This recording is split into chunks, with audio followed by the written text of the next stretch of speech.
Sa pagdinig ng Committee on Transportation sa Kamara, kinuwestiyon ng mga mambabatas ang ilang nakitang mga kamalian ng mga ahensya kaugnay sa lumubog na MV Trisha Kirstine 3 sa katubigan ng Basilan. Si Jap Regala sa detalye.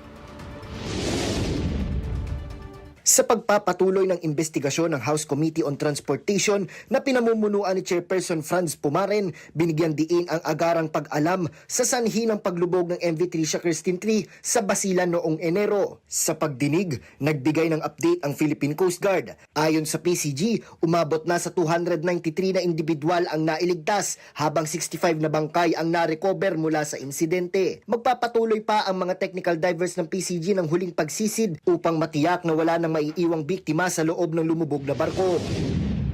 Our technical divers are still on the ground, preparing to do final few days of recovery. After 2 or 3 more days, we should have done not only a total sweep of the vessel, but a re-sweep or re-entry of all cargo spaces, cabins, enclosed spaces on the vessel.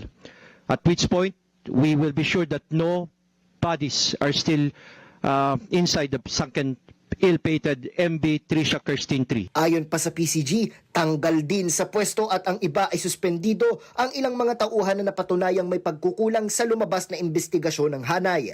Ayon kay Representative Pumaren, base pa lang sa mga naunang investigasyon ay nakita rin niya agad ang ilang kamalian sa insidente.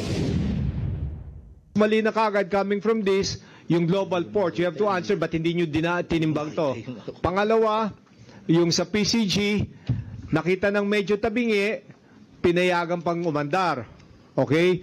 Pangatlo, yung vessel, kung sino man ang in charge doon sa pagkakarga ng cargo doon, nakitang tabingi na, tinuloy pa rin yung karga ng karga.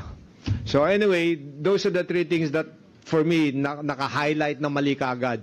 Kinwestiyon din ni Senior Deputy Minority Leader Egay Erice ang katumpakan ng datos na isinumite ng shipping line sa PCG tungkol sa bigat at dami ng karga. Inamin naman ng PCG na may pagkukulang sa pagtitiwala at pagtitiyak kung ligtas nga ba ang paglayag ng barko. Dumalo rin sa pagdinig ang ilang nakaligtas sa trahedya. Inaasahan naman na mas lalalim pa ang investigasyon upang matukoy ang lahat ng posibleng pananagutan sa insidente. Para sa totoong balita sa Bagong Pilipinas, Jap Regala, 13 sa tanghali ng Congress TV.